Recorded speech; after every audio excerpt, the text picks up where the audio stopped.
Okay, good morning बच्चों। हम लोग मैट्रिक्स में क्या क्या चीज़ देखे थे। मैट्रिक्स में स्टार्ट किए थे तो मैट्रिक्स देखे थे, उसका फिर उसका टाइप्स देखे थे। टाइप्स कंटिन्यू रहेगा, लेकिन चूंकि हमें मैट्रिक्स के मल्टीप्लिकेशन की भी प्रॉपर्टी जाननी थी, इसलिए हम टाइप्स को होल्ड कर लिए थे। उसके बाद हम लोग क्या पढ़े थे? ऑपरेशंस। ऑपरेशंस के बाद क्या देखे थे? फिर से टाइप्स देखे थे, मतलब इसी पे कुछ एग्जांपल्स देखे थे। फिर जो है से इसके मल्टीप्लिकेशन की कुछ प्रॉपर्टीज देखे, फिर टाइप्स देख रहे हैं, और अभी यही चलेगा। ठीक है, टाइप्स ही चलेगा। तो आज जो है, कल लास्ट क्लास तक हम लोग एक प्रॉपर्टी देखे थे, सिमेट्रिक और स्क्यू सिमेट्रिक का, है ना। सिमेट्रिक मैट्रिक्स क्या होता है बताओ, समझ में आया था? What are symmetric and what are skew symmetric matrices? हाँ, ठीक है, यानी कि जो मैट्रिक्स डायगोनल के अलोंग, है ना, डायगोनल के अलोंग सिमेट्रिक हो। तो स्क्वायर मैट्रिक्स के लिए ही हम लोग सिमेट्रिक और स्क्यू सिमेट्रिक की चर्चा करते हैं। तो जो डायगोनल के अलोंग सिमेट्रिक हो तो उसको कहते हैं सिमेट्रिक, और स्क्यू सिमेट्रिक मतलब जो, हाँ, उसका जो जब ट्रांसपोज करे तो निगेटिव हो जाए। तो पहला उसमें देखिए थे कि हर मैट्रिक्स, हर स्क्वायर मैट्रिक्स को as a sum of symmetric and skew symmetric matrix में लिखा जा सकता है। उस पर एग्जाम्पल देखे थे। आज है सो फर्दर उसमें और भी एग्जाम्पल देखते हैं। ठीक है, तो हेडिंग में जो लिखे थे उसमें कंटिन्यू रहेगा, properties of symmetric and skew symmetric में। नेक्स्ट पार्ट है, if A B a square matrix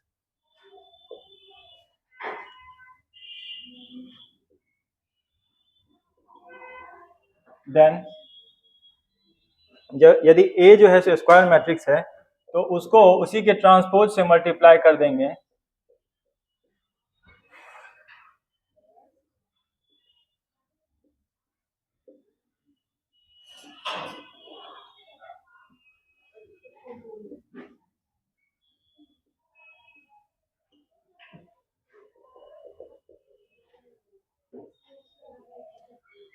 if A is a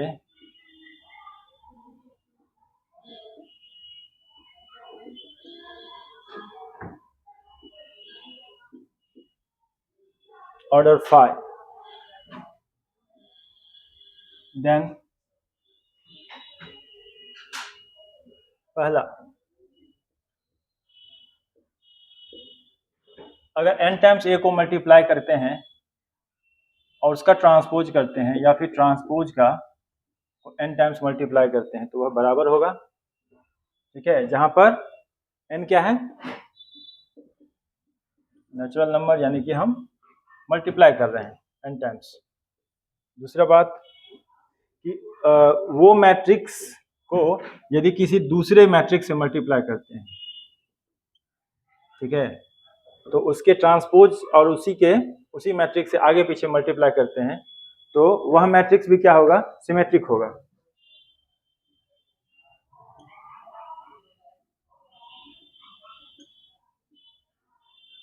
where B is a square matrix of order 5। ठीक है, यह भी 5 का कम हो गया है।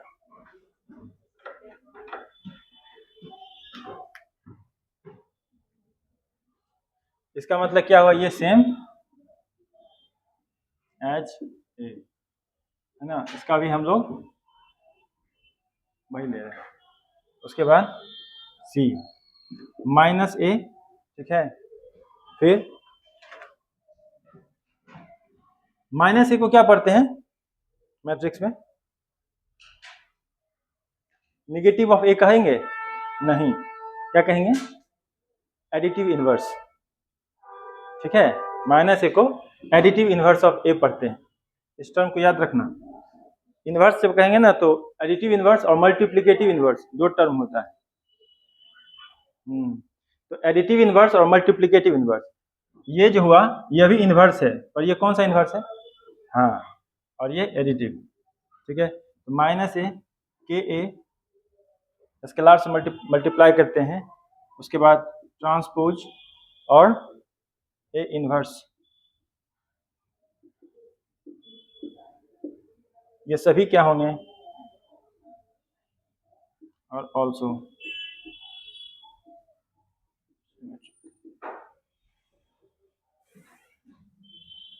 डी, और के क्या है, स्केलार।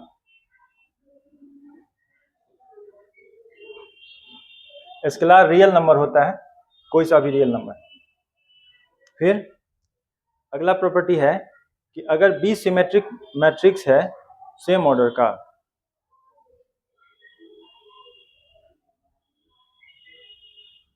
ठीक है, इफ बी इज अनदर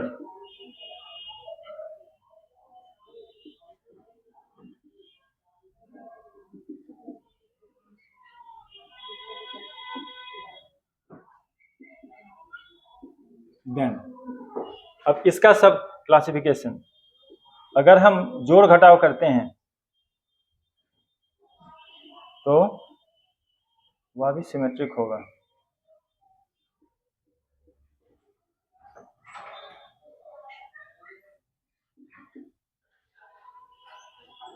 आओ सनी आओ, बड़े दिनों बाद आ गया, इस पे बैठो, इस पे बैठो, ईशान यहाँ बैठो।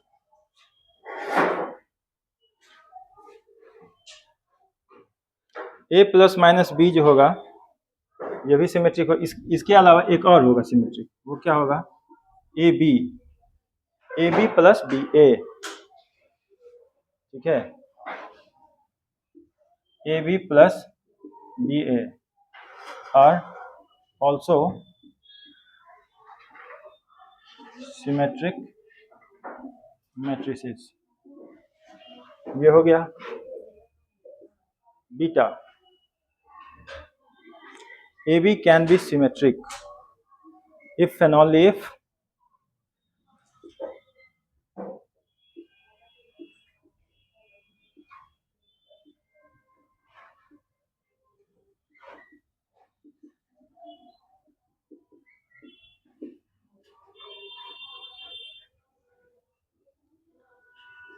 gamma AB minus BA is a skew symmetric matrix.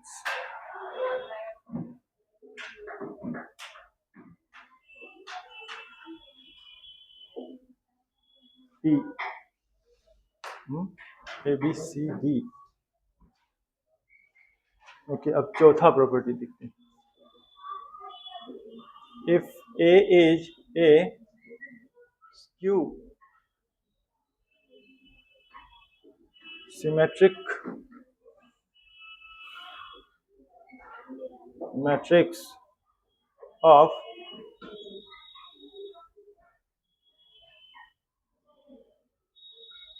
order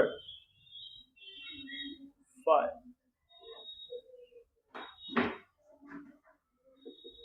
then पहला a to the power n, यह क्या हो सकता है, सिमेट्रिक होगा,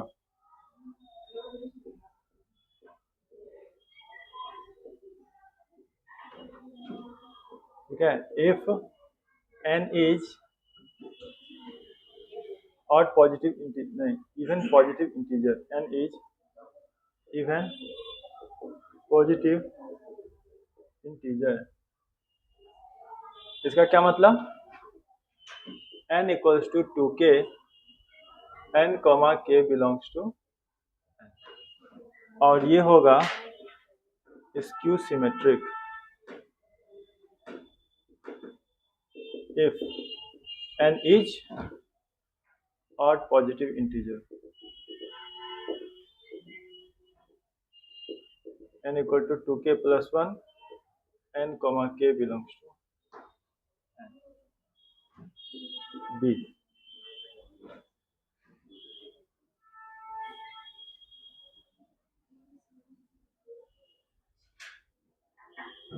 if ये भी लिखो B dash AB is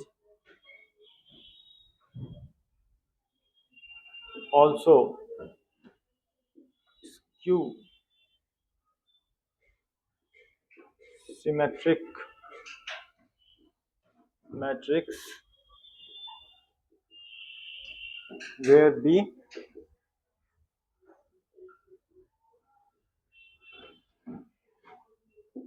is a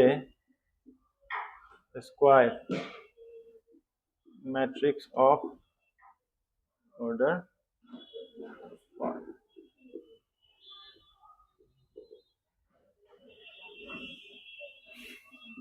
C minus A KA A transpose A inverse are also skew symmetric matrices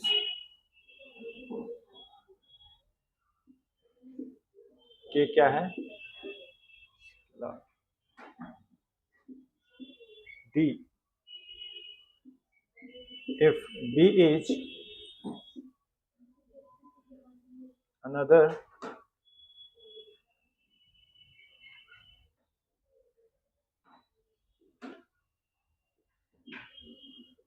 matrix of order 5, then A plus minus B A plus minus B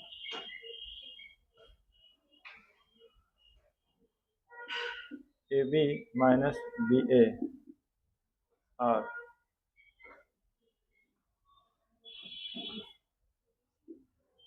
also skew symmetric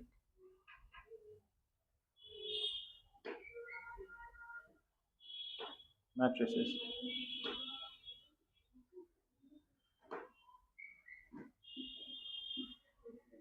Beta AB plus BA is a symmetric matrix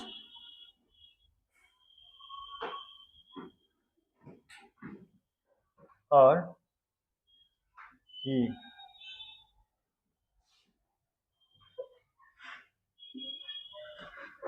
if C is a column matrix of order 5 into 1, then C dash AC is 0 matrix.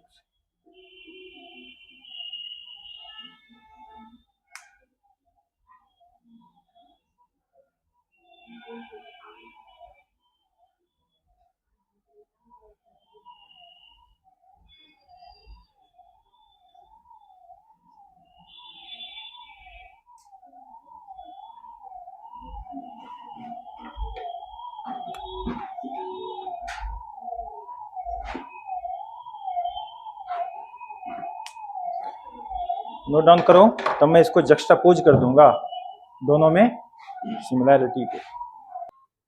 देखो symmetric और skew symmetric matrix जो होता है उसमें कुछ properties में similarity है एक टाइप में जो कि तुम लोग आसानी समझ सकते हो। एक चीज यहाँ पे देख लो, ये थोड़ा सिर्फ स्पेसिफिक टू सिमेट्रिक मैट्रिक्स होता है। किसी मैट्रिक्स को उसके ट्रांसपोज से मल्टीप्लाई करते हैं, है ना, ऑर्डर डजंट मैटर, तो वह क्या दे देता है, एक सिमेट्रिक मैट्रिक्स देता है। कोई स्क्वायर मैट्रिक्स को उसी के ट्रांसपोज से मल्टीप्लाई करेंगे तो सिमेट्रिक मैट्रिक्स मिलता है। और जैसे मान लो कि कोई सिमेट्रिक मैट्रिक्स है जिसका ऑर्डर 5, तो उसको यदि हम n टाइम्स मल्टीप्लाई करेंगे और तब हम उसका ट्रांसपोज करेंगे, या फिर ट्रांसपोज करने से करके तब n टाइम्स मल्टीप्लाई करेंगे तो भी वही मैट्रिक्स मिलेगा। और इसका कारण क्या है कि सिमेट्रिक मैट्रिक्स का है ना जो मतलब बनने का वो बनता ही इस चीज पे है कि ट्रांसपोज का उस पर कोई इफेक्ट ना पड़े, इसीलिए यह भी उस पर कोई इफेक्ट नहीं डालता है। यदि B कोई स्क्वायर मैट्रिक्स है और स्क्वायर मैट्रिक्स है तो उसका ऑर्डर 5 है। इसका क्या मतलब, उसका क्या है ऑर्डर 5 × 5 है ना। स्क्वायर मैट्रिक्स जब कहेंगे ना कभी भी तो हम एक नंबर से भी उसको रिप्रेजेंट कर सकते हैं उसके ऑर्डर को, क्योंकि वो उसका रो और कॉलम इक्वल होता है। तो अगर हम उसके ट्रांसपोज से उसके आगे और पीछे मल्टीप्लाई करेंगे तो हमको वही मैट्रिक्स सिमेट्रिक मैट्रिक्स ही मिलेगा। और यही चीज यहाँ पे देखो, यदि कोई स्क्यू सिमेट्रिक मैट्रिक्स है उसके ट्रांसपोज से उसका प्री मल्टीप्लायर और पोस्ट मल्टीप्लायर दोनों ही टर्म क्या है ना एक दूसरे का ट्रांसपोज है, तो क्या मिल रहा है वही मैट्रिक्स। ठीक है, n टाइम्स यदि किसी सिमेट्रिक मैट्रिक्स करते हैं तो वही मैट्रिक्स मिलता है, और ये चीज हमारा स्क्यू सिमेट्रिक मैट्रिक्स के लिए डिफरेंट है। n टाइम्स किसी स्क्यू सिमेट्रिक को मैट्रिक्स को मल्टीप्लाई करते हैं अपने आप में, तो वो सिमेट्रिक और स्क्यू सिमेट्रिक में से कुछ भी हो सकता है, डिपेंड करता है कि हम कितने टाइम कर रहे हैं। इवन पॉजिटिव इंटीवर इवन टाइम्स कर रहे हैं 2 बार 4 बार 6 बार मल्टीप्लाई कर रहे हैं तो वो सिमेट्रिक बन जाएगा, और ऑड टाइम्स कर रहे हैं 3 बार 5 बार 7 बार तो स्क्यू सिमेट्रिक बन जाएगा। ठीक है, ये उसका मतलब हुआ जहां पर n का 2k और यहाँ पे 2k + 1 ऑड और इवन से दर्शाया है। ये सिमिलैरिटी देखो यहाँ पे, किसी सिमेट्रिक मैट्रिक्स को additive inverse, scalar multiplier, transpose और इनवर्स और n टाइम्स उसको मल्टीप्लाई करते हैं, ये सब के सब सिमेट्रिक हैं। जहाँ k स्केलर है बताएं, और यहाँ भी सिमिलरली यहाँ पे एक चीज क्या है कि ये n टाइम्स जो मल्टीप्लाई करते हैं आपस में वह बदल जाता है, इसीलिए उसको हम ऊपर अलग से लिखते हैं है ना। बाकी चीज वही है, किसी स्क्यू सिमेट्रिक मैट्रिक्स का नेगेटिव यानी sorry additive inverse, scalar multiplier, transpose और इनवर्स वो क्या होगा स्क्यू सिमेट्रिक। फिर उसके बाद अगर हम एक दूसरा स्क्यू सिमेट्रिक दूसरा सिमेट्रिक मैट्रिक्स लेते हैं B, उसका ऑर्डर भी सेम है ना, उसका भी ऑर्डर वही है, और उसको हम A के साथ जोड़ घटाव करते हैं या फिर उसके मल्टीप्लाई मतलब प्री मल्टीप्लाई या पोस्ट मल्टीप्लाई के रूप में आता है, और तब दोनों को जोड़ते हैं तो ये सिमेट्रिक होगा। लेकिन जब ये सिमेट्रिक मैट्रिक्स के लिए जब ऐसा करते हैं स्क्यू सिमेट्रिक के लिए तो ये सिमेट्रिक बन जाता है। ठीक है, तो ये चीज ध्यान रखना है कि सिमेट्रिक हो या स्क्यू सिमेट्रिक हो, जब दो स्क्यू सिमेट्रिक मैट्रिक्स रहेंगे या 2 सिमेट्रिक मैट्रिक्स रहेंगे, अगर दोनों को मल्टीप्लाई करते हैं है ना प्री मल्टीप्लाई पोस्ट मल्टीप्लाई के रूप में और जोड़ते हैं एडिशन करते हैं तो वह सिमेट्रिक बनेगा, डिस्पाइट कि हम क्या ले रहे हैं सिमेट्रिक ले रहे हैं या फिर स्क्यू सिमेट्रिक ले रहे हैं, क्योंकि ऐड करने पे क्या दे रहा है सिमेट्रिक ही बन रहा है। लेकिन जब उसको घटाते हैं तो क्या बन जाता है स्क्यू सिमेट्रिक।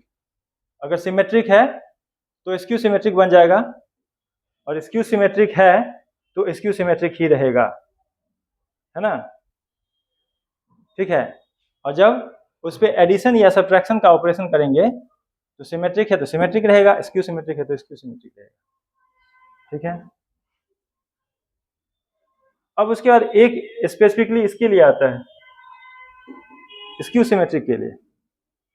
ठीक है, स्क्यू सिमेट्रिक का एक खास बात होता है, यदि एक कॉलम मैट्रिक्स से आगे और पीछे मल्टीप्लाई करते हैं तो वह क्या दे देगा 0 0। क्यों? क्योंकि ये क्या हो जाएगा ये सब जुड़ के 0 हो जाएगा, 0 मैट्रिक्स ऑफ सिंगलटन। ठीक है, नहीं 0 मैट्रिक्स हो जाएगा, नल मैट्रिक्स मतलब क्या हुआ सबका एलिमेंट सारा एलिमेंट क्या हो जाएगा 0, और इसका ट्रांसपोज कर रहे हैं यानी कि ये जो मैट्रिक्स होगा 0 मैट्रिक्स वो कितने ऑर्डर का होगा, नहीं 1 × 1 का होगा। ये 0 मैट्रिक्स जो होगा वो 1 × 1 का होगा। ठीक है, क्योंकि आगे इसका जो है सो वो देखो उसका ट्रांसपोज करेंगे तो उसका ऑर्डर क्या होगा, इसका ऑर्डर क्या हो जाएगा जब C को ट्रांसपोज करेंगे तो 1 × 5, 1 × 5 को आगे है ना इसका प्री मल्टीप्लायर है तो C' का ऑर्डर क्या होगा, C' का ऑर्डर 1 × 5 ही होगा। 1 × 5 को 5 × 1 से गुना करेंगे तो क्या मिल जाएगा 1 into 1। तो ये zero matrix of order 1 into 1 null matrix होगा, यानी कि जीरो मैट्रिक्स जिसमें एक एलिमेंट है और वह भी जीरो है। इतना क्लियर हुआ? ये प्रॉपर्टीज में कोई डाउट? सब क्लियर है? देखो ये स्क्वायर में अलग से वो कर दिया हूँ, बता दिया हूँ कि ये जरूरी नहीं है कि जब यहाँ पे है ना उसके ट्रांसपोज को आगे पीछे मल्टीप्लाई करते हैं तो वह सिमेट्रिक क्या हो, कोई भी स्क्वायर मैट्रिक्स हो सकता है, इसलिए इसको हाईलाइट किया हूँ। ठीक है, अब इसके बाद नेक्स्ट टाइप देखते हैं।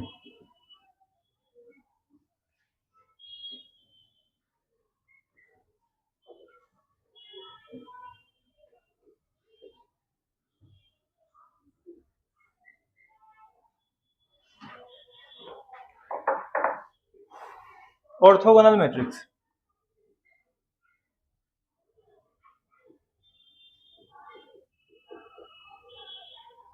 ऑर्थोगोनल मैट्रिक्स, ऑर्थोगोनल का क्या मतलब हुआ? ऑर्थोगोनल का मतलब हुआ कोई मैट्रिक्स को यदि उसके ट्रांसपोज से मल्टीप्लाई करते हैं तो हमको आइडेंटिटी मिलता है। ठीक है, मैट्रिक्स ए स्क्वायर मैट्रिक्स, कौन सा matrix? A square matrix.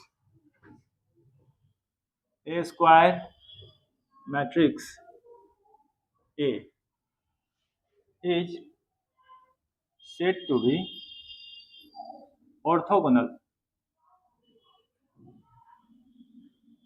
is said to be orthogonal if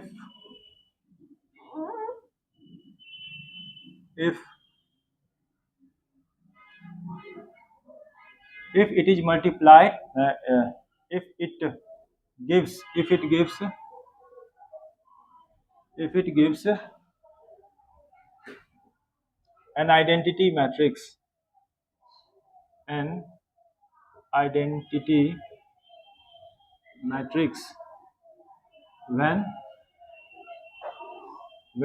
it is multiplied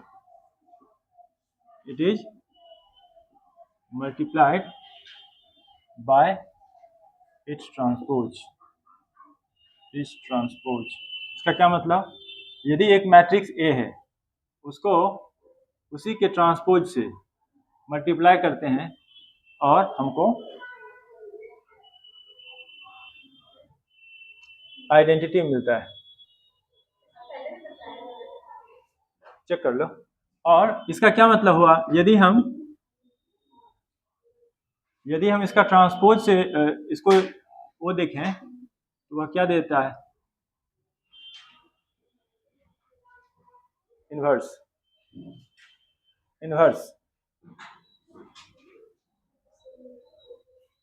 ठीक है,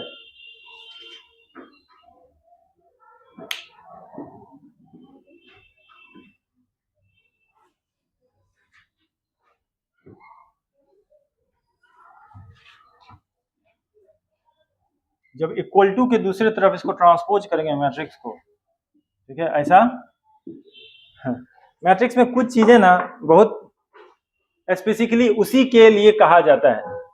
देखो मैं अभी यहाँ के लिए बता देता हूँ। ठीक है, ये ऐसे कैसे हुआ, ये इससे इसको हम कैसे बता सके, मैट्रिक्स में इसको कैसे लिखेंगे, वो ये बात है कि देखो जैसे ये है ना, हम इसको दोनों तरफ एक pre multiplier matrix A inverse से मल्टीप्लाई करते हैं। ठीक है, यहां बता देता हूं, इसका है सो बहुत बड़ा इंप्लीकेशन लास्ट में देखेंगे। हम क्या कर रहे हैं, दोनों तरफ ए इनवर्स से प्री मल्टीप्लाई के रूप में यूज करते हैं, is multiplied as pre multiplier.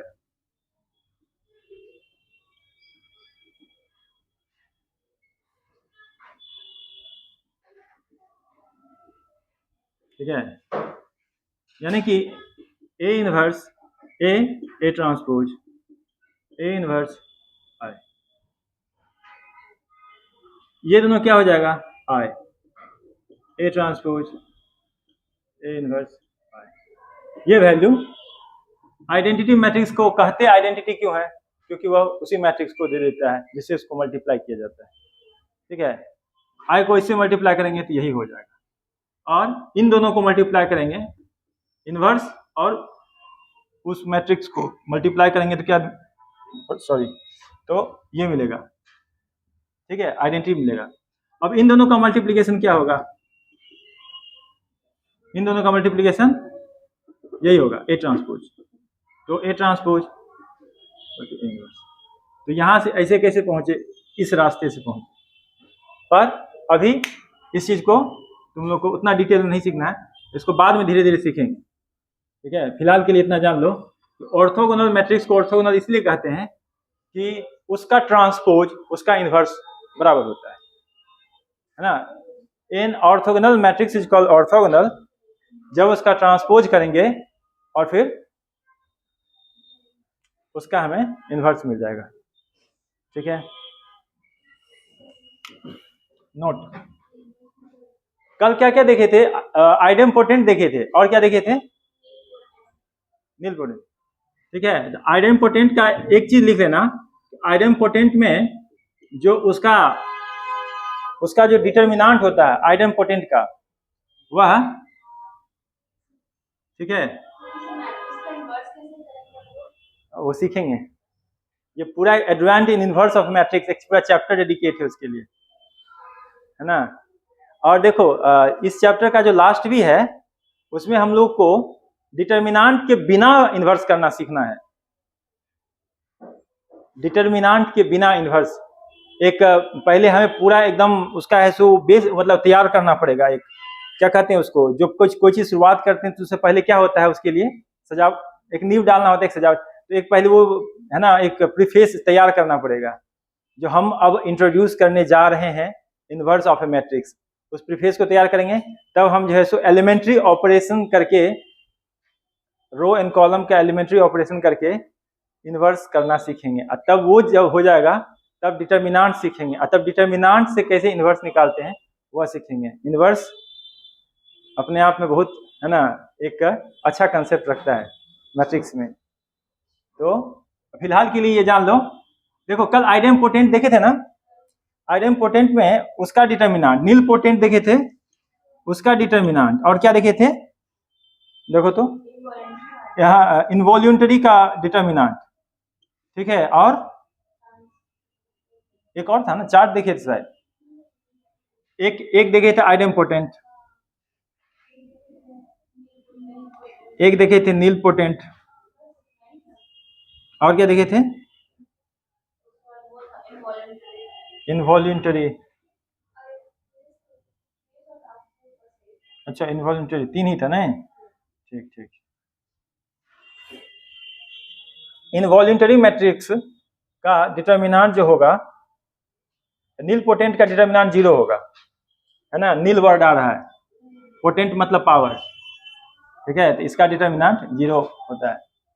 नाम में कुछ छुपा रहता है ना, तो इसका नील पोटेंट का मतलब उसका डिटर्मिनांट 0 है, उसमें लिख लेना आइडम पोटेंट, ठीक है।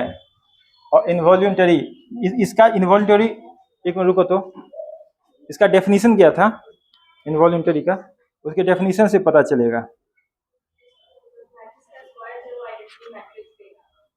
हाँ, आइडेंटिटी देगा, नहीं आइडेंटिटी देगा, तो इसका जो वो होगा वो +-1 होगा इनवॉल्यूंटरी का, ठीक है। यानी कि उसका इन्वर्स करने पे कोई इफेक्ट नहीं पड़ता है।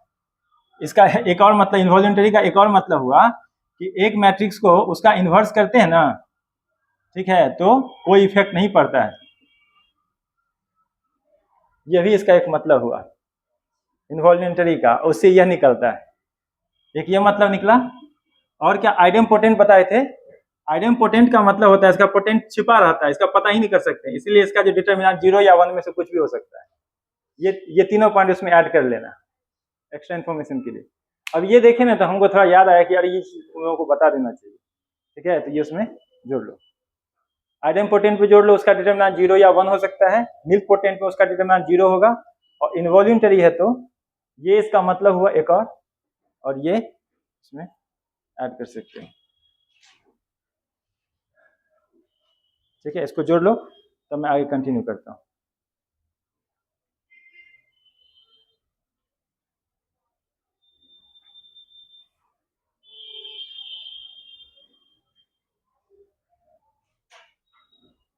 कल एक वर्ड बताए थे ना, डिटर्मिनांट मतलब क्या बताता है कि वो जो मैट्रिक्स है उसमें जो अरेंजमेंट है एलिमेंट का वो उसके पावर को दर्शाता है। और पोटेंट क्या होता है? पोटेंट का मतलब एक तरह से पावर का है, सो रूट वर्ड हुआ पोटेंसी, उसका है so root word potent. Matrix कितना पावरफुल है, कोई स्क्वायर मैट्रिक्स कितना पावरफुल है, वह उसके डिटर्मिनांट से पता चलता है।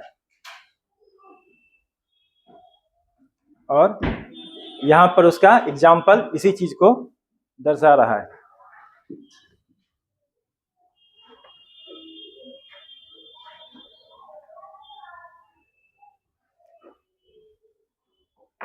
ओके, अब जो है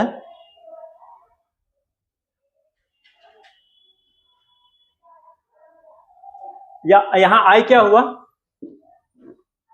आइडेंटिटी मैट्रिक्स, ठीक है, वेयर आई इज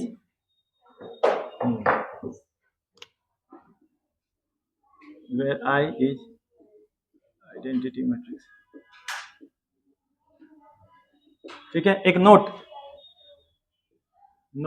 में क्या, नोट में पहला पॉइंट, यदि ए और बी दोनों ऑर्थोगोनल हैं, if A and B are two orthogonal matrices, are two orthogonal matrices, ठीक है, यदि ए और बी दो ऑर्थोगोनल मैट्रिसेस हैं तो क्या A B and B A are also orthogonal matrices.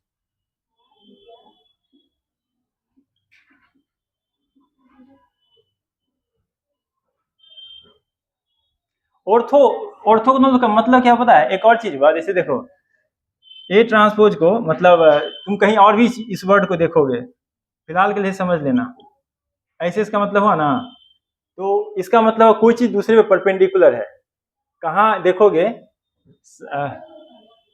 नहीं, इसको देखोगे तुम, इसको तुम देखोगे कहाँ पता है? 3 डायमेंशनल ज्योमेट्री में देखोगे। जब प्लेन के बारे में पढ़ोगे तो उस समय एक वर्ड आता है, उस समय ऑर्थोगोनल टर्म, ठीक है। If A and B are two orthogonal matrices, A B and B A are also orthogonal matrices. यानी दो ऑर्थोगोनल मैट्रिक्स को मल्टीप्लाई करेंगे किसी भी ऑर्डर में, क्या मिलेगा? यहाँ पे एक और है, कंडीशन है ना, सेल्फ अंडरस्टूड है, फिर भी समझ लेना कि ये क्या हो, सेम ऑर्डर के हो, ठीक है, ऑफ सेम ऑर्डर। कभी मल्टीप्लाई देखिए, कन्फॉर्मेबिलिटी टू या subjected to conformability of matrix multiplication, ये एक पॉइंट होता है, ठीक है। नेक्स्ट क्या है? नेक्स्ट है, ये भी सेल्फ अंडरस्टूड है कि if A is an orthogonal matrix, अगर ए एक ऑर्थोगोनल मैट्रिक्स है, देन क्या, then A inverse and A transpose are also orthogonal, are also orthogonal,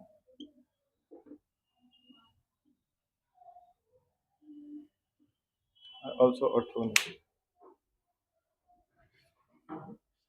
ठीक है। अब जो है एक एग्जाम्पल से इसको समझते हैं।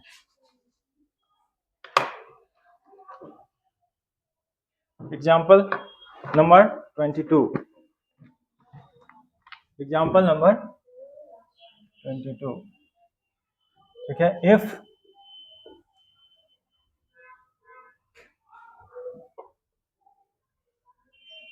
if a equal to 0 to beta gamma alpha beta minus gamma alpha minus beta gamma is orthogonal,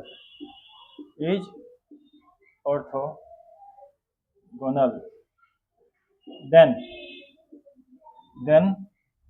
find the value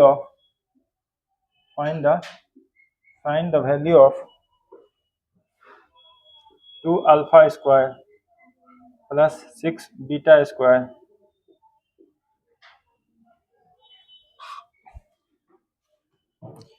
इसमें ऑर्थोगोनल का जो डेफिनेशन है वो लगा देंगे, ये, क्योंकि हमें इन्वर्स निकालना नहीं आता है, ये काम होगा यहाँ पे, उससे हम इस वैल्यू को फाइंड करेंगे।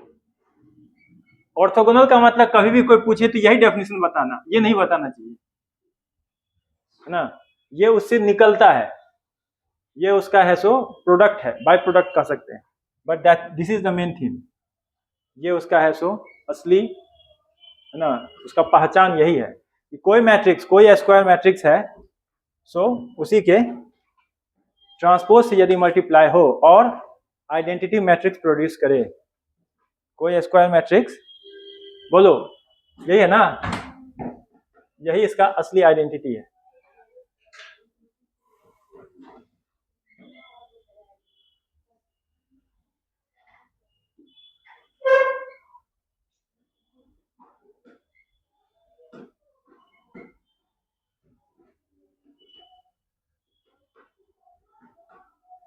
कहो बन जाएगा ये सवाल, ट्राई करो, ट्राई करो, थोड़ा समय लो, ट्राई करो।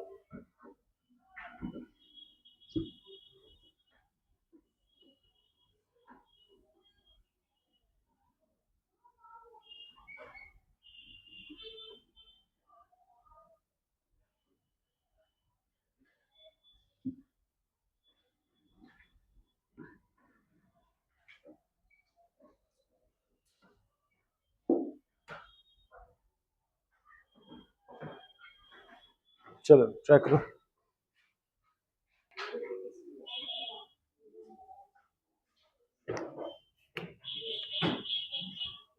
हाउ डू वी डू, इसे कैसे करें, इसे ऐसे करें, कैसे, ऐसे।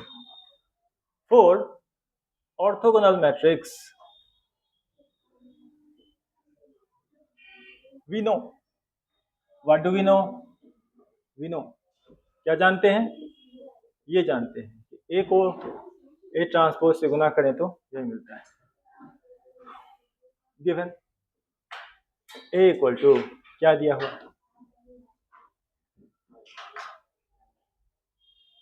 0 2 beta gamma alpha beta minus alpha minus beta gamma. ठीक है, ये मैट्रिक्स है, इसका ट्रांसपोज क्या होगा, इसका ट्रांसपोज क्या होगा, इसका ट्रांसपोज होगा, इसके रो को कॉलम में रखते जाएंगे, इसके रो के एलिमेंट को कॉलम में रखते जाएंगे, क्या मिलेगा, बताओ सनी बताओ, रो में क्या क्या है, बोलो, यहाँ यहाँ क्या क्या है, मिल गया, बहुत अच्छा, 6 बीटा स्क्वायर कितना मिला, 2 अल्फा स्क्वायर, अच्छा चलो ठीक, ओके, क्या क्या है सनी, 0 और 2 बीटा और ये गामा, ठीक है, तुम बताओ आसान, सेकेंड में क्या है, अल्फा बीटा माइनस गामा, और तीसरा में अल्फा माइनस बीटा,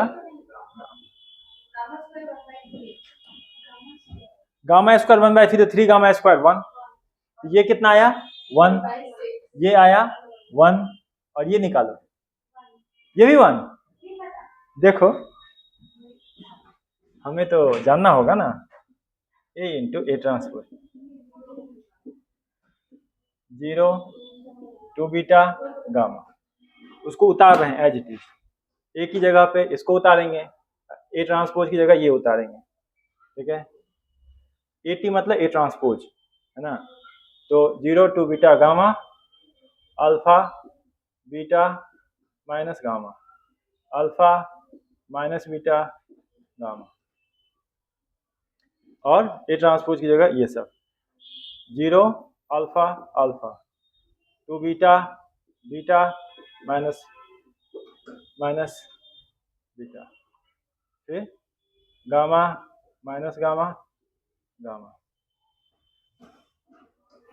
अब मैट्रिक्स मल्टीप्लिकेशन कैसे करते हैं? मैट्रिक्स मल्टीप्लिकेशन किए थे अटेंड? नहीं किए थे? किए थे ना? तुम तो किए शायद। मल्टीप्लिकेशन कैसे करते हैं बताओ? हमें A11 का टर्म जानना है, कैसे निकालेंगे?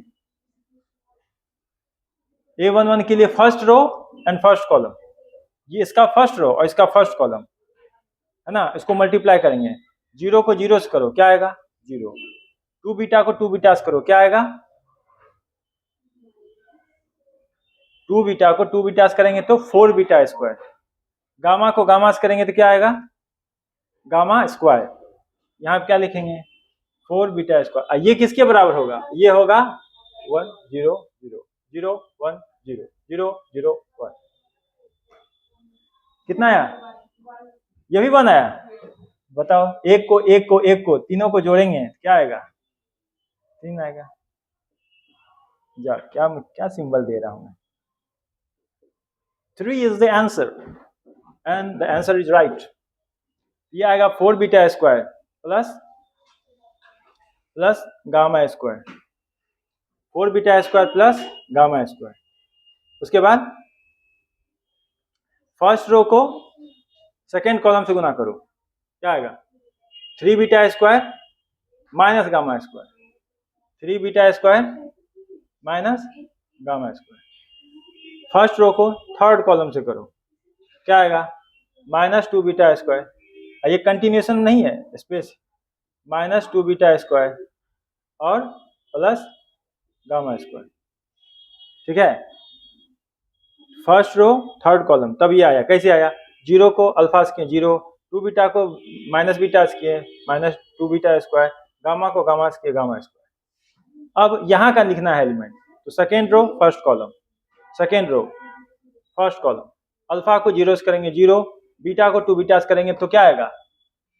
2 बीटा स्क्वायर। और गामा को इससे करेंगे तो क्या आएगा? Minus gamma square.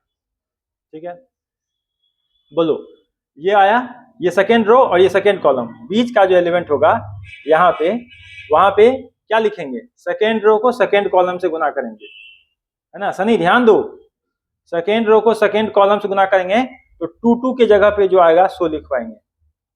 तो अल्फा को अल्फा से करेंगे, क्या आएगा? Alpha square. बीटा को बीटा से करेंगे, क्या आएगा? Plus beta square. गामा को गामा से करेंगे, क्या आएगा? गामा स्क्वायर, है ना? पक्का यही आएगा?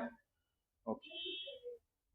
फिर उसके बाद यहाँ का एलिमेंट इस जगह पे जो लिखना है, उसके लिए क्या करेंगे? ये पोजीशन है 2 3 का, तो second row third column, second row third column, second row third column. Alpha को अल्फा से करेंगे, क्या आएगा? Alpha square. बीटा को बीटा से करेंगे, क्या आएगा? Minus beta square. गामा को गामा से करेंगे, क्या आएगा? Minus gamma square. ठीक है, उसके बाद यहाँ पे 3 1, ये पोजीशन है third column, third row first column, third row first column. तो इस पोजीशन, यहाँ के पोजीशन को मल्टीप्लिकेशन निकालने के लिए थर्ड रो और फर्स्ट कॉलम में मल्टीप्लाई करेंगे। तो अल्फा को 0 से करेंगे, क्या आएगा? 0। बीटा को 2 बीटा से करेंगे तो क्या आएगा? -2 बीटा स्क्वायर। और गामा को गामा से करेंगे, क्या आएगा? Plus gamma square, plus gamma square. ये कौन सा पोजीशन है? 3 2 का, third row second column, third row second column, third row 1 2 3 second column, है ना? First second third second column. तो 3 2 का है, तो third row second column, third row second column. Alpha को अल्फा से करेंगे, क्या होगा? Alpha square. बीटा को बीटा से करेंगे, क्या होगा? Minus beta square. गामा को गामा से करेंगे, क्या होगा? Minus gamma square. ठीक है, थर्ड एंड थर्ड 3 3, ये पोजीशन कौन सा है? 3 3 का, ये पोजीशन है 3 3 का। तो यहाँ पे एलिमेंट कैसे लिखाएगा? थर्ड रो को थर्ड कॉलम से करेंगे, थर्ड रो को थर्ड कॉलम से। अल्फा को अल्फा से करेंगे, क्या होगा? Alpha square. बीटा को बीटा से करेंगे, क्या होगा? Beta square. गामा को गामा से करेंगे, क्या होगा? Gamma square. ठीक है, कितना ठीक है? कितना ठीक है? तुम लोग इतना मेहनत क्यों करना पड़ा? प्रियांजलि, एकता, इतना मेहनत क्यों करना पड़ा? तुमको बोले थे मैट्रिक्स मल्टीप्लिकेशन निकालो, आंसर है सो इसी में छुपा हुआ है। डायगोनल एलिमेंट्स देखो, उनको जोड़ो। ट्रेस ऑफ, अगर a इक्वल टू बी है, यदि a इक्वल टू बी है, यदि a इक्वल टू बी है, तो trace of a equal to trace of b होगा। Trace of a equal to trace of b होगा। ट्रेस ऑफ a क्या है? हाँ, तो कितना अल्फा है? अल्फा दो जगह है, अल्फा स्क्वायर, 2 अल्फा स्क्वायर हुआ, बीटा स्क्वायर 4 बीटा स्क्वायर है एक जगह, 6 बीटा स्क्वायर, और गामा तीनों जगह है, तीनों का सम। तो trace of A equal to trace of B होगा। जब LHS इक्वल टू RHS है इस प्रकार से, तो हमारा trace of A equal to trace of B, तो हम इसका जो ट्रेस निकालेंगे वो इसके ट्रेस के बराबर होगा, है ना। तो उसका इसका ट्रेस क्या है? 4 beta square plus gamma square plus alpha square plus beta square plus gamma square plus alpha square plus beta square plus gamma square equal to 1 plus 1 plus 1, यानी कि 2 alpha square plus 6 beta square plus 3 gamma square equal to 3, answer.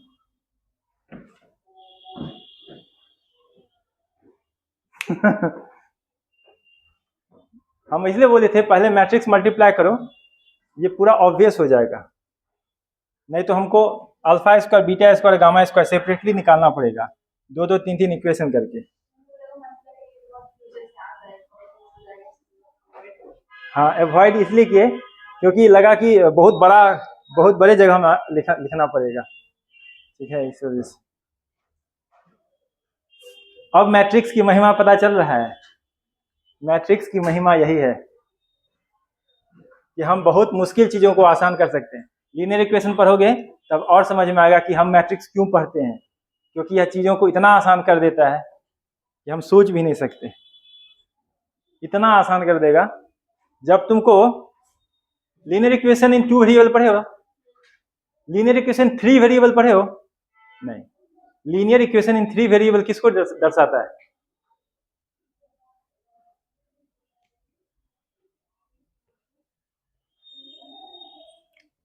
Linear equation, line in 3 dimensional geometry, समझे?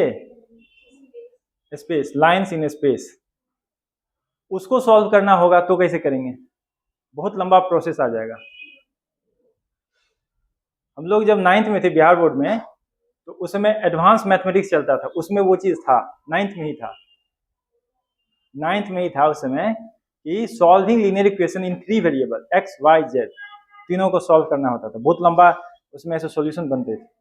तुम देखोगे कि जब matrix हम लोग सीख लेंगे तो 3x3 मैट्रिक्स के रूप में उसको कन्वर्ट करके और एक स्टेप में आंसर आ जाएगा, एक स्टेप में एक्स वाई जेड का आंसर आएगा, जो 2 पेज या 3 पेज का सॉल्यूशन हो सकता है। Next,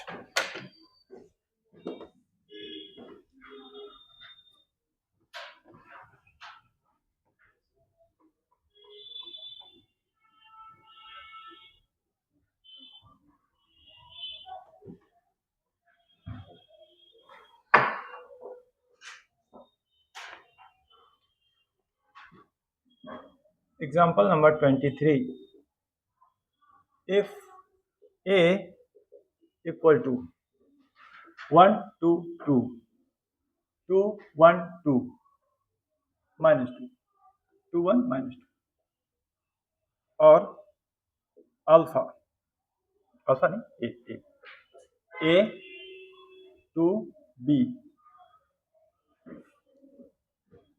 is a matrix satisfying the relation, कौन सा रिलेशन? रिलेशन लिखना चाहिए, इक्वेशन लिखना चाहिए, equation a dash equal to 9i3, then find the value of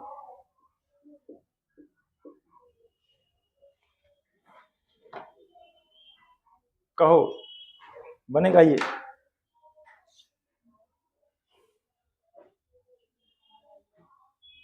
इसमें भी सेम प्रोसीजर, ये निकालेंगे, मल्टीप्लाई करेंगे, इक्वेट करेंगे।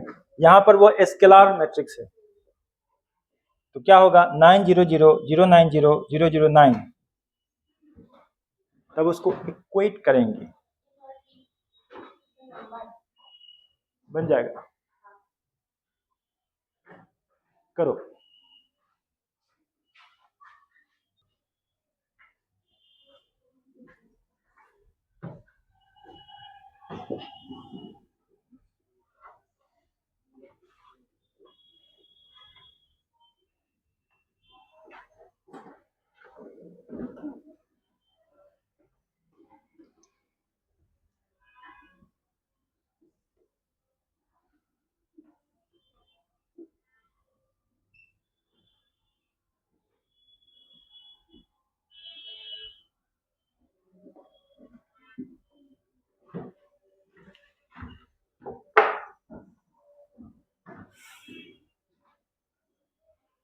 चलो देखो ध्यान से, हमें a इक्वल टू क्या दिया है, a इक्वल टू दिया है 1 2 2 2 1 -2 a 2 b, और a ट्रांसपोज क्या लिख सकते हैं, जो रो वाइज है इसको कॉलम एंट्री करेंगे, तो 1 2 2, फिर 2 1 -2 और a 2 b, ठीक है। और गिवन रिलेशन, गिवन इक्वेशन क्या दिया है, a डैश, जो दिया है उसी फॉर्म में लिखते हैं। ये ट्रांसपोज कह रहा है इक्वल टू 9i3, तो ये क्या होगा, ये होगा 1 2 2 2 1 -2 a 2 b, इसको 1 2 a, ठीक है, 2 1 2 और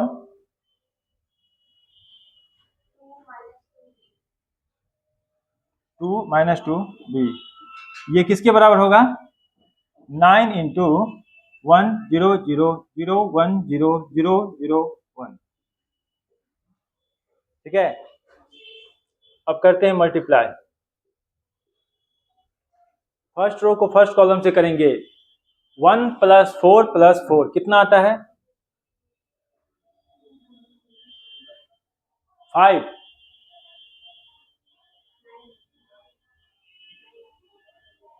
मैं क्या, अरे यार 9 आएगा कैसे, 1 + 4 + 4 3 है ना, 2 4 3 है, तो 4 में, तो ये 9 आया, ठीक है। उसके बाद 0, ओके, फिर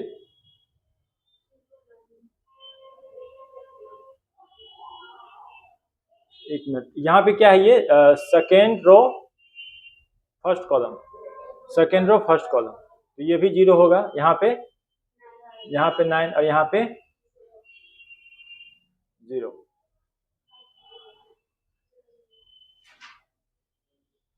ये 0 कैसे लिख दिए, यहाँ पे क्या होगा, यहाँ पे क्या होगा, क्योंकि जब थर्ड से गुना करेंगे तो लिखेंगे a प्लस, हाँ a + 4 + 2b, और यहाँ पे 2a + 2 - 2b, और यहाँ पे a + 4 + 2b, यही ना, a + 4 + 2b, यहाँ पे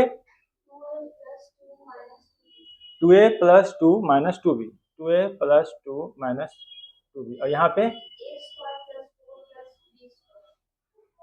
a² + 4 + b², 900090009। अब देखो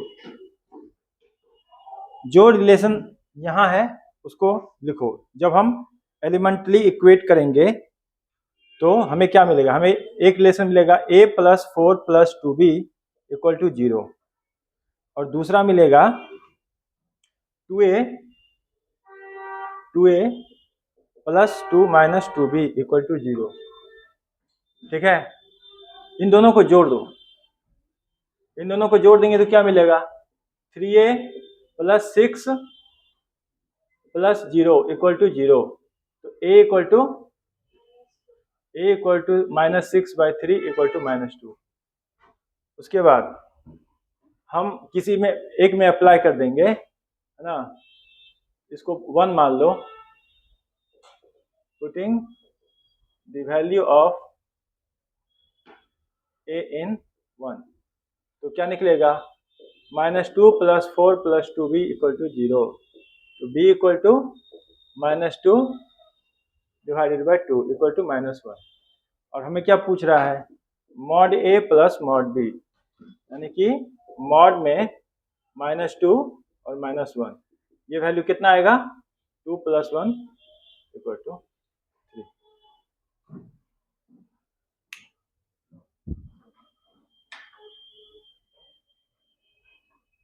इतना सीख लिए। अब हम लोग कॉम्प्लेक्स नंबर भी देखेंगे। अगर याद करो कल जो है सो एंट्री लिए थे, एलिमेंटल एंट्री, जो एलिमेंट्स लिए थे वो सब रियल नंबर था। अगर एलिमेंट्स की एंट्री ऐसी हो कि वह कॉम्प्लेक्स नंबर हो तो फिर उसके कैसे रिजल्ट्स होंगे, ठीक है।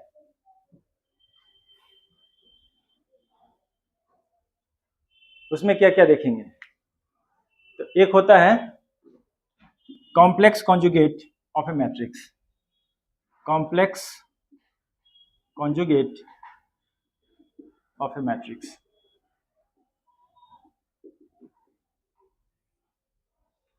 ठीक है, क्या होगा इसमें, कॉन्जुगेट वर्ड याद करो क्या होता है।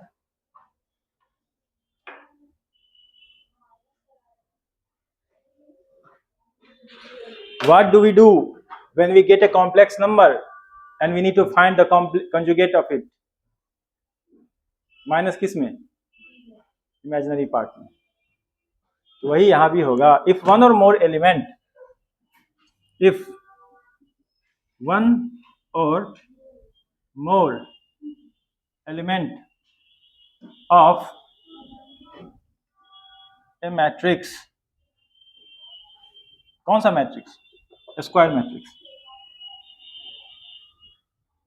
हम जनरली स्क्वायर का ही देखेंगे, पर ये जरूरी नहीं है कि वह स्क्वायर हो।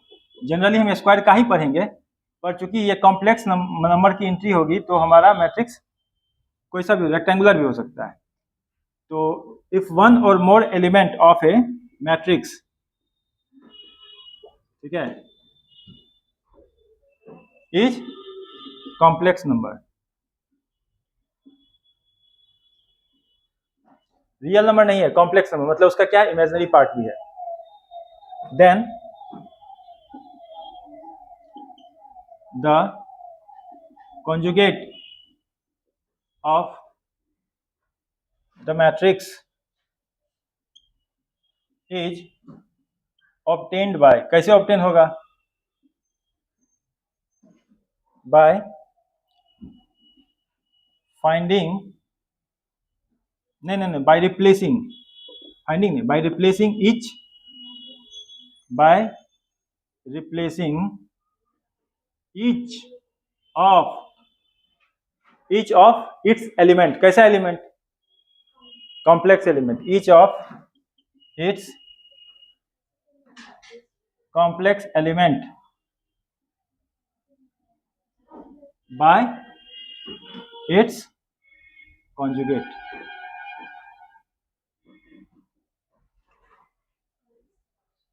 ओ नहीं, इज नहीं, इज ऑब्लिक आर, क्यों, वन और मोर लिखे हैं।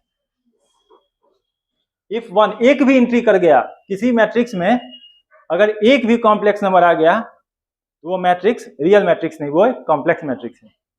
और जब वो कॉम्प्लेक्स मैट्रिक्स है तो उसका हम कॉन्जुगेट फाइंड कर सकते हैं। कैसे फाइंड करेंगे? एक एक एलिमेंट को चुनेंगे जो कॉम्प्लेक्स है और उसका कॉन्जुगेट निकालेंगे। ठीक है, यदि उसका कॉन्जुगेट निकालना हो तो हर एलिमेंट को रिप्लेस कर देंगे उसी के कॉन्जुगेट से। ठीक है, इट इज डिनोटेड बाय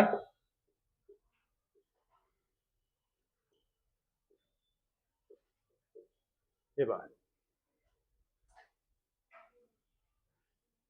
ठीक है, इसको ए बार से डिनोट करेंगे। अब एग्जांपल देखो,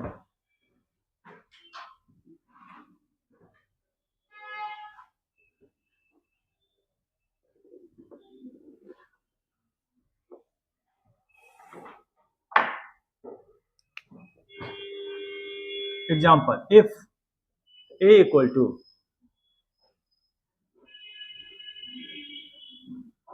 2 3 2 प्लस आयोटा, ठीक है, -2 प्लस 5 आयोटा, -3 आयोटा, ठीक है, 8/3 प्लस 5 आयोटा, 9 आयोटा, 0 5। ठीक है, एक ये मैट्रिक्स। तो इसका कॉन्जुगेट क्या होगा? इसका कॉन्जुगेट क्या होगा बताओ? यहाँ क्या लिखेंगे? 2, यहाँ क्या लिखेंगे? 3, यहाँ क्या लिखेंगे? 2 माइनस आयोटा, यहाँ क्या लिखेंगे? -2 माइनस 5 आयोटा, यहाँ क्या लिखेंगे? 3 आयोटा, यहाँ पे 8/3 माइनस 5 आयोटा, यहाँ पे -9 आयोटा, यहाँ पे सिंपल।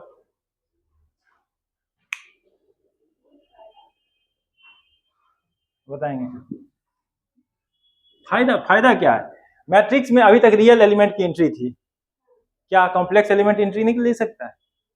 हाँ, तो ऐसा होगा फिर, तो उसका कॉन्जुगेट निकालेंगे तो ऐसा होगा। ठीक है,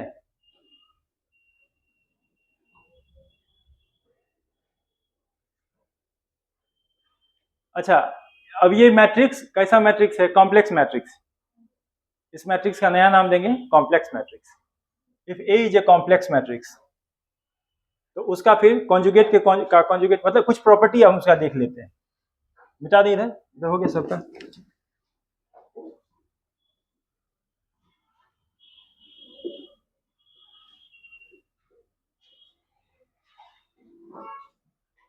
ठीक है, आई इक्वल टू जहां पे आई क्या है? हाँ, वेयर आई इक्वल टू √-, ठीक है, note.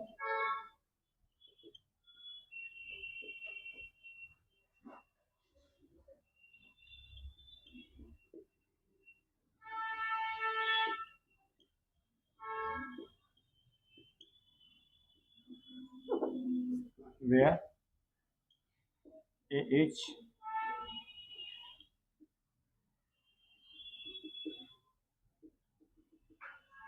complex matrix.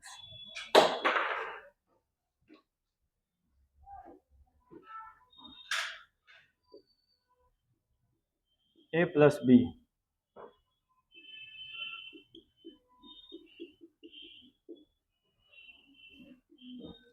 subjected to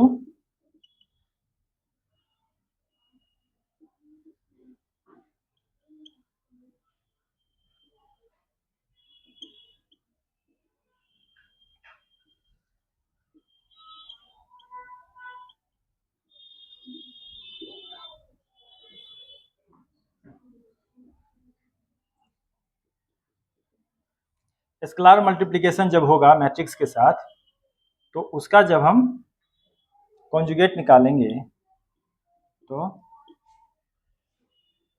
इसके बाद वेयर के इज स्केलर। स्केलर का क्या मतलब, के क्या है, रियल नंबर है, के क्या है, रियल नंबर। हम के इमेजिनरी नहीं ले सकते। स्केलर वर्ड का मतलब यही हुआ कि हम रियल नंबर ही लेंगे। चौथा, जब मल्टीप्लिकेशन करेंगे दो मैट्रिक्स का तो उसका जो कॉन्जुगेट होगा वह इंडिविजुअल के,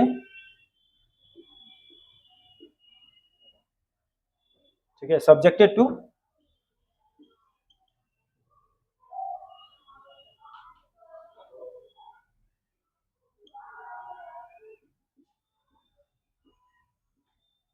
मैट्रिक्स मल्टीप्लिकेशन।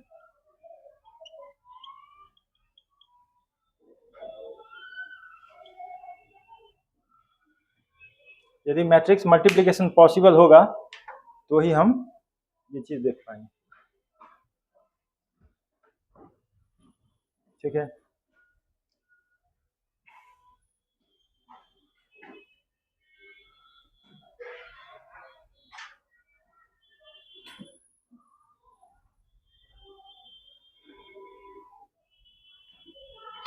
सिमेट्रिक मैट्रिक्स पढ़े थे। अब इसमें भी कुछ इसी तरह का चीज आएगा, लेकिन उससे पहले एक टर्म हम देखेंगे, उसको कहते हैं कॉम्प्लेक्स कॉन्जुगेट, नहीं, conjugate transpose, conjugate transpose of A matrix. हम यदि किसी मैट्रिक्स का कॉन्जुगेट निकालें और उसका ट्रांसपोज भी करें तो क्या होगा।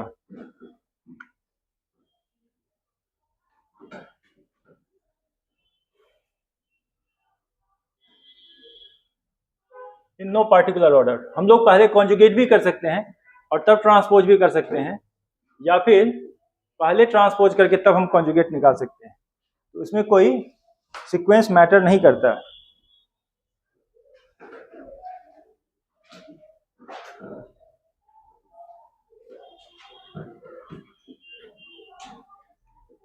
If a matrix has, no, कौन सा मैट्रिक्स, अब यहां पे स्क्वायर लेंगे।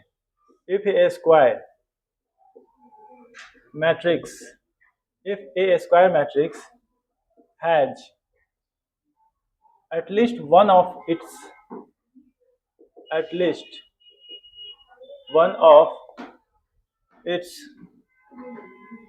entries as complex number, then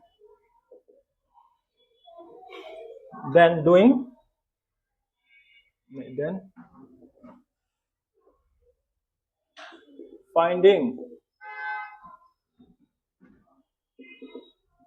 its conjugate and transpose in any sequence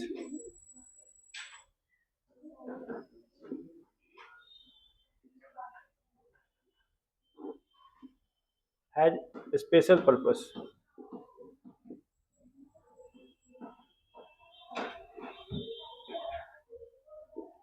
And we denote it by a theta. ये स्क्वायर मैट्रिक्स के लिए ही होगा, इसको हम ए थीटा से डिनोट करेंगे।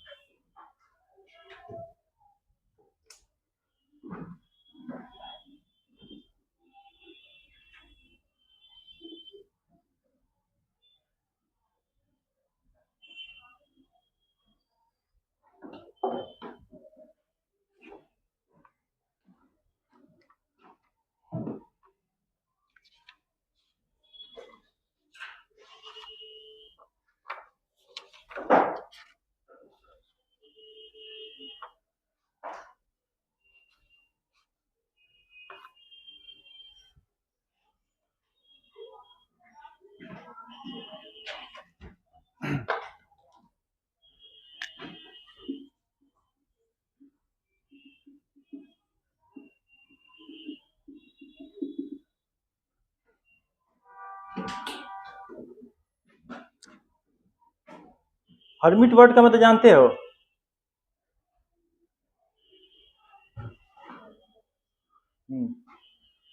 नहीं जानते? हर्मिट का मतलब होता है सन्यासी या फिर तपस्वी या फिर एकांतवासी। सबका एक मतलब नहीं है। हर्मिट का मतलब क्या होता है?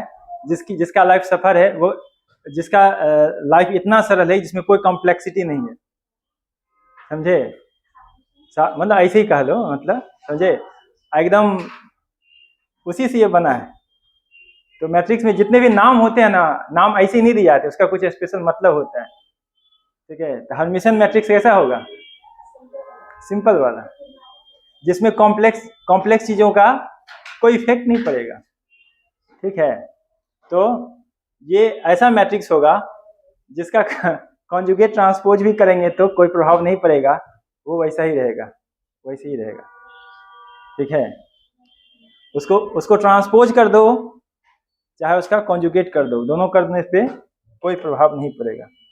जैसा नाम वैसा काम। तो नाम जो रखे जाते हैं मैट्रिक्स में वो ऐसे रखे जाते हैं। ठीक।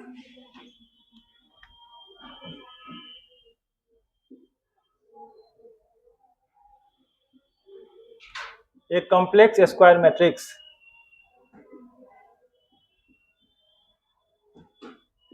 is called Hermitian.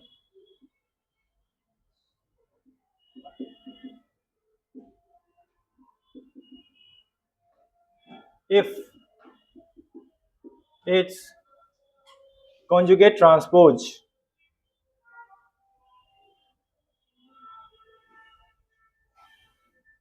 if its conjugate transpose yields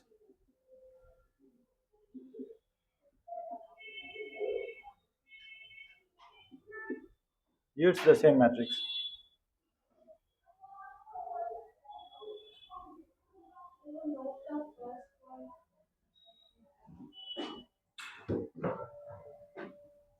आप समझे?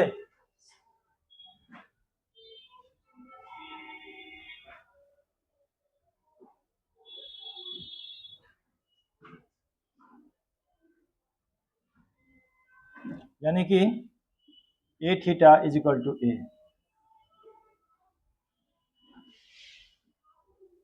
यदि A theta is equal to A implies A is Hermitian.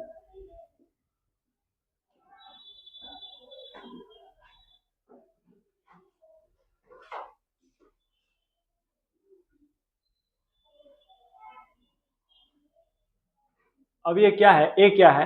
ए जो है सो स्क्वायर मैट्रिक्स है। तो ए जो है वो ए आई जे का है और एन बाई एन का मैट्रिक्स है। ठीक है? अब देखो, ट्रांसपोज करेंगे तो यदि आई और जे इक्वल नहीं है तो क्या होगा?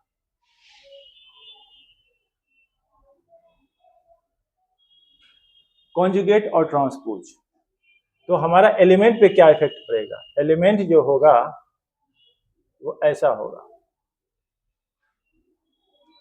एलिमेंट कॉम्प्लेक्स नंबर होगा, और कॉम्प्लेक्स नंबर ऐसा होगा कि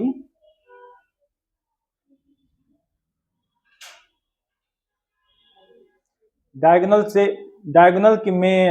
के अपोजिट जो कॉन्जुगेट, इस चीज को कैसे लिखेंगे? इसको कैसे लिखेंगे? ये इसको डिफाइन करो।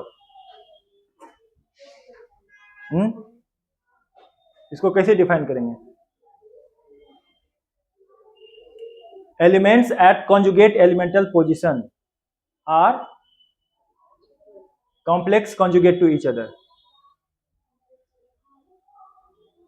Elements at conjugate elemental position, elements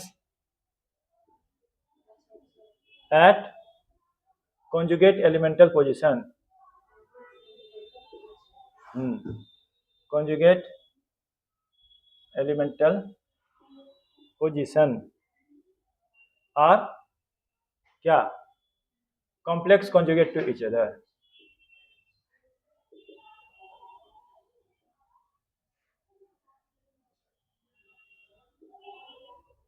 इस कॉन्जुगेट का मतलब और इस कॉन्जुगेट का मतलब दोनों में अंतर है। हाँ करेक्ट, इसमें आई जे की पोजीशन की चर्चा हो रही है, ठीक है। इसमें उस एलिमेंट में जो इमेजिनरी पार्ट है उसको निगेटिव या पॉजिटिव करने की बात हो रही है, ठीक है। तो यहां पर for all i less than equal to n, j less than equal to n. तो ये कब, जब आई और जे इक्वल ना हो। क्या होगा यदि वो इक्वल होंगे, यानी कि डायगोनल एलिमेंट्स होंगे, तब क्या होगा उसकी भी तो बात करें, इसकी भी बात करनी चाहिए।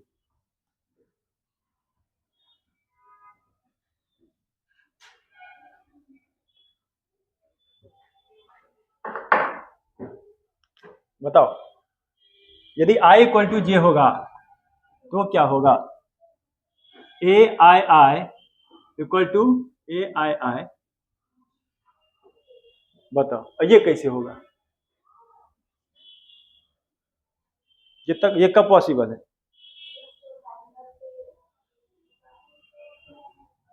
This is only possible, this is only possible, यानी कि ये समझो, हमको कॉन्जुगेट करने का इफेक्ट कब नहीं पड़ सकता है, कोई नंबर है उसके कॉन्जुगेट करने का इफेक्ट ही ना पड़े।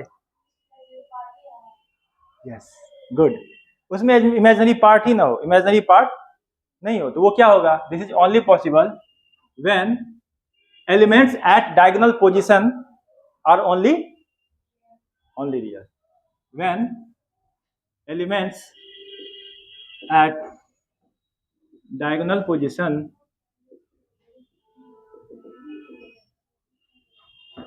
are only real।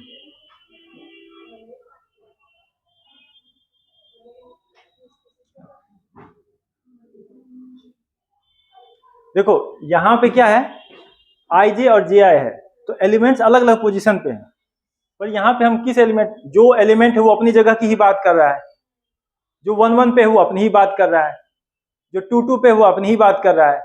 और वो इक्वल कब हो सकता है, जब वो रियल हो, क्योंकि कोई भी कॉम्प्लेक्स नंबर जो होगा वह अपना ही कॉन्जुगेट नहीं हो सकता है, खुद का कॉन्जुगेट नहीं हो सकता है, और खुद का कॉन्जुगेट तभी होगा जब वो रियल एक्सिस पर लाई करेगा, ठीक है। जब आर्गन प्लेन में कहां लाई करेगा, रियल एक्सिस पे। This is only possible when elements at diagonal position are only real, ठीक है।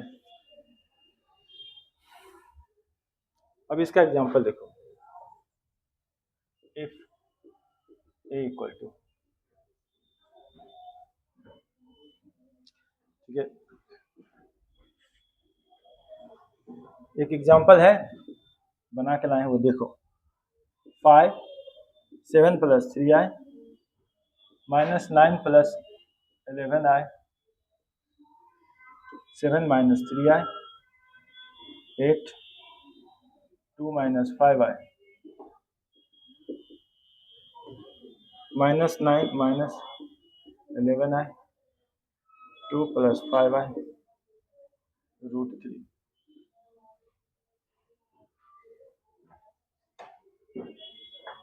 इसका ए थीटा निकालो,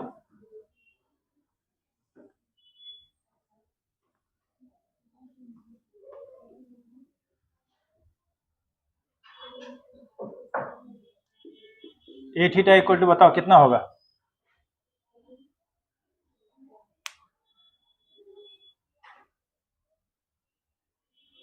निकाले नहीं है बट तुम समझ सकते हो। ए थीटा का मतलब क्या हुआ,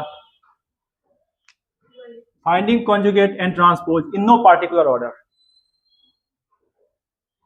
या तो कॉन्जुगेट पहले निकाल दो या ट्रांसपोज पहले निकाल दो। बताओ पहले क्या निकालेंगे, कॉन्जुगेट निकाल लेते हैं। ठीक है, इसका कॉन्जुगेट क्या होगा, 5 7 minus 3i minus 9 minus 11i 7 plus 3i 8 2 plus 5i minus 9 plus 11i 2 minus 5i root 3। अब इसको ट्रांसपोज करो, क्या आएगा बताओ, 5 7 minus 3i minus 9 minus 11i 7 plus 3i 8 2 plus 5i minus 9 plus 11i 2 minus 5i root 3। बताओ क्या ये इसी के बराबर है, इक्वल टू ए, यानी कि A theta equal to A is a Hermitian matrix. ये क्या है साधु बाबा, इसको लाइफ में, इसके जीवन में क्या है, कोई भी कॉम्प्लेक्सिटी नहीं है, इसका लाइफ सिंपल है। इसको कॉम्प्लेक्स करके ट्रांसपोज कर दो तो कोई प्रभाव नहीं पड़ता।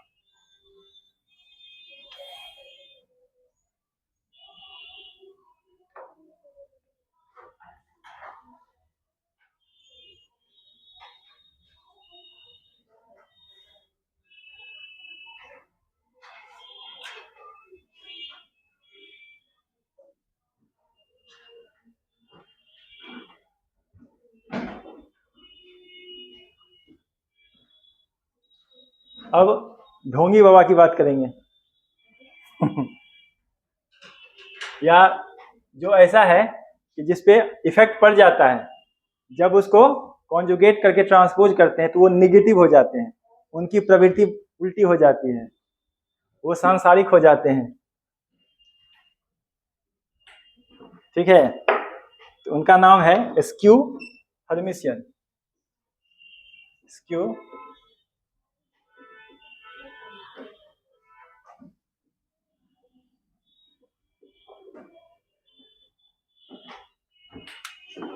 डेफिनेशन बताओ।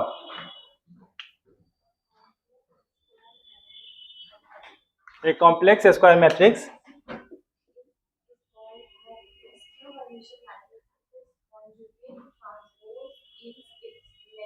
नेगेटिव नहीं, yes additive inverse. A complex square matrix is called skew Hermitian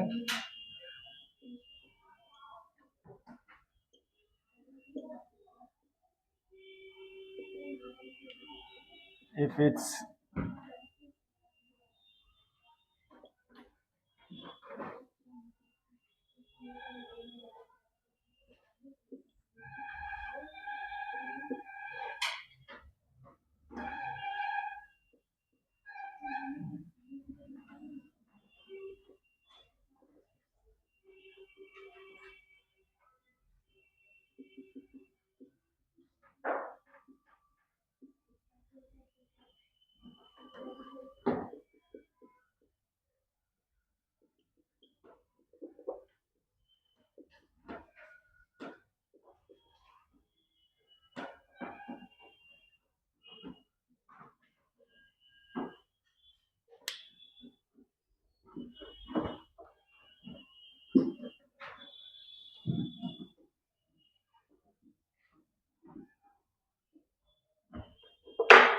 अब एक ऐसा है A i j n into n, n by n, और यदि आई बराबर नहीं है जे के तो उसमें कैसा रिलेशन होगा, A i j equal to negative of conjugate of element.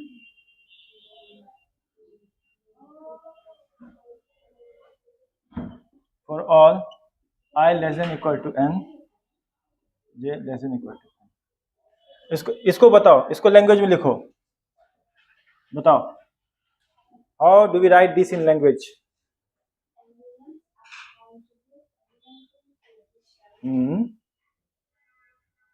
Are additive inverse, या फिर हाँ पहले नेगेटिव है तो additive inverse and complex conjugate to each other, दोनों वर्ड आ जाएगा।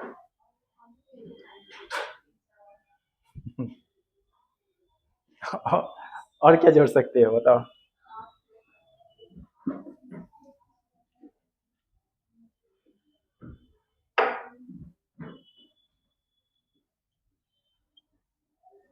Elements eight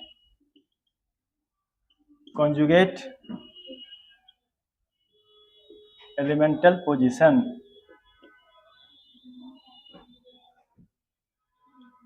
are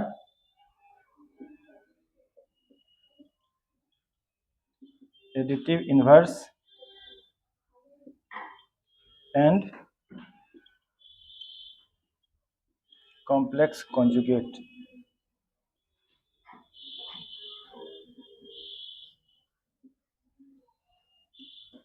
to each other। और जो बराबर हैं डायगोनल एलिमेंट्स उनके लिए क्या बनेगा।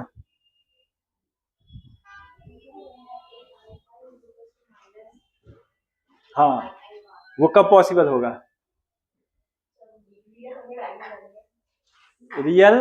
रियल पार्ट तो जीरो हो जाएगा, क्यों, क्योंकि एडिटिव इनवर्स है, तो क्या होगा उसमें।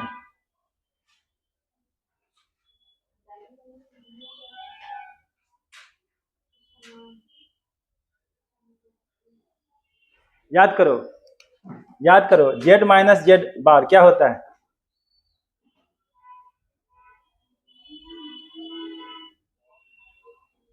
बताओ।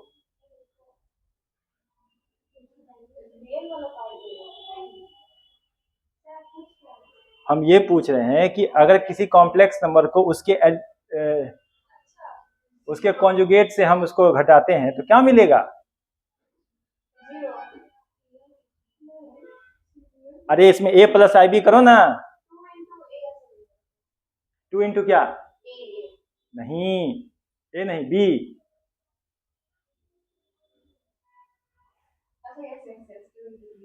मिलेगा ना, क्यों, ये तुम्हारा a प्लस आई बी है, minus a minus i b क्या मिलेगा 2IB, मतलब क्या 2 टाइम्स इमेजिनरी ऑफ z।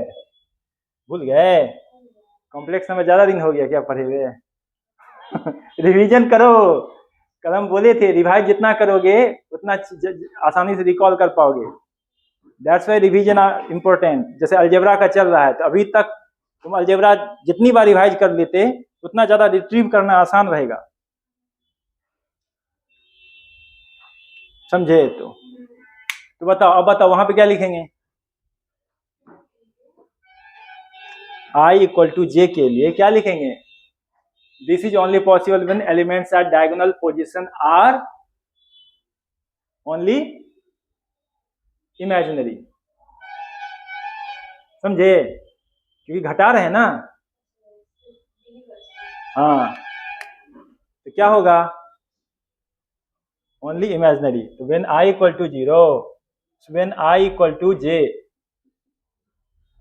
ठीक है, तो A i i equal to minus of A i i और उसका कॉन्जुगेट, ठीक है। तो ये कब पॉसिबल होगा, यानी कि सोचो ए आई आई, ये ए आई आई क्या है, ये एलिमेंटल पोजीशन है। ए आई आई ये एलिमेंटल, कौन सा elemental position, diagonal elemental position. लेकिन इस पे लिखा क्या रहा है, जेड लिखा रहा है। ये ए आई आई एलिमेंटल पोजीशन है, यानी कि इस पे हम लिख क्या रहे हैं, जेड, ठीक है। तो उस जेड को, वो जेड कब होगा, अपने निगेटिव और कॉन्जुगेट के बराबर कब होगा।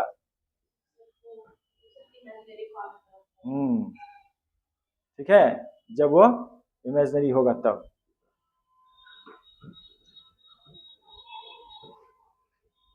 तो this is only possible when elements at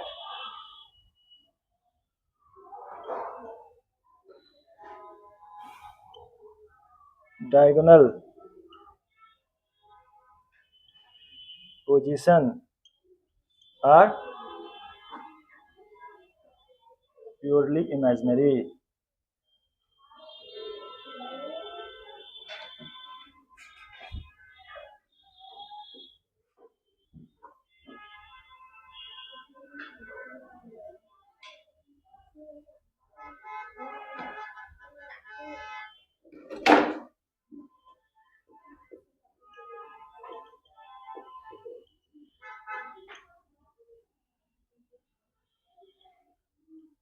bracket में लिख लेना, कंफ्यूजन हो सकता है इसीलिए लिख लेना।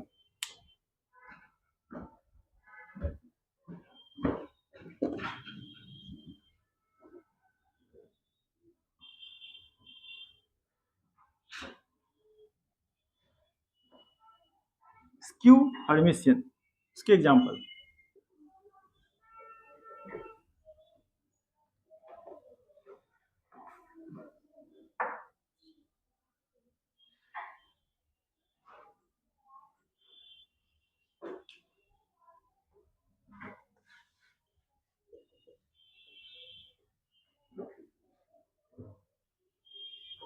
टू आई -2 -3i,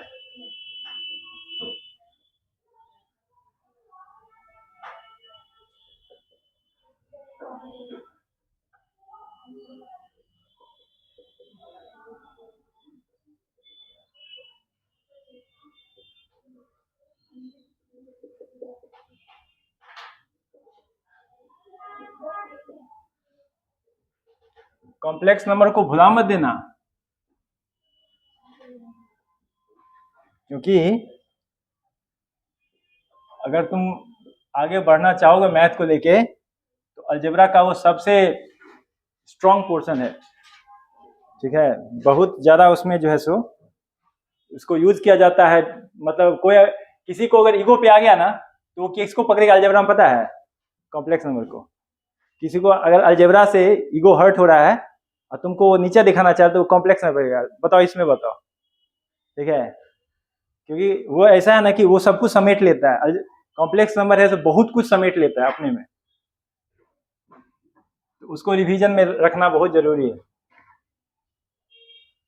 अब देखो ये भी ले लिया, मतलब यहाँ ये पोर्शन भी ले लिया कॉम्प्लेक्स नंबर, तुमको कोऑर्डिनेट ज्योमेट्री का भी ले लिया, ठीक है। कहाँ कहाँ से वो उठा लेता है कंसेप्ट को, इसीलिए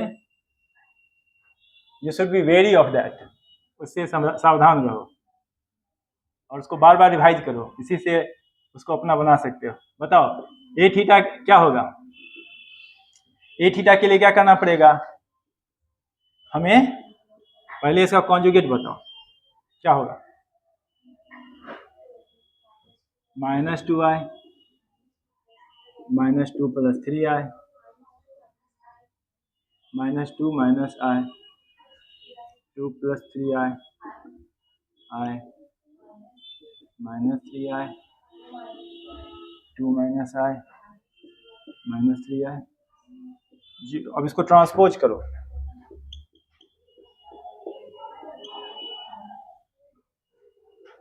तो रो को कॉलम में सजाएंगे, तो -2i -2 + 3i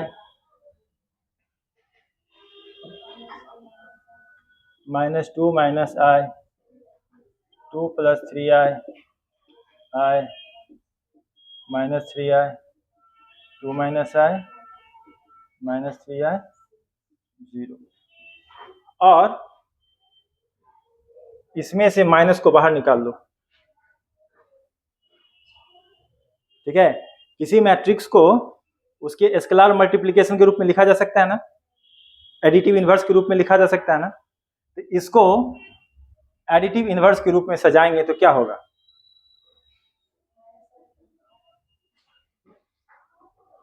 उनको माइनस माइनस जो है सो बाहर निकाल लो। अब बताओ क्या होगा। 2i यहाँ पे दोनों में से माइनस जाएगा ना, एडिटिव इनवर्स, एडिटिव इनवर्स है तो दोनों में से -2 माइनस यहाँ -2 प्लस i, यहाँ 2 माइनस 3i, यहाँ माइनस i, यहाँ 2 प्लस i, यहाँ जो कि क्या है, साधु बाबा संसारिक हो गए।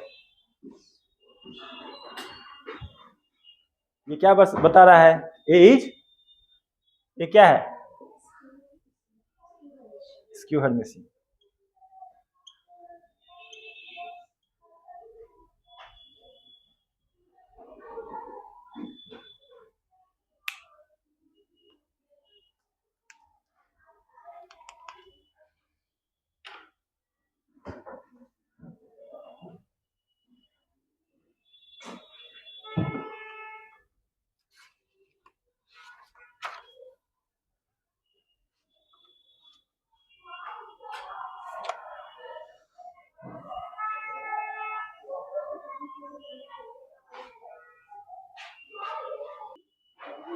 Okay, thank you.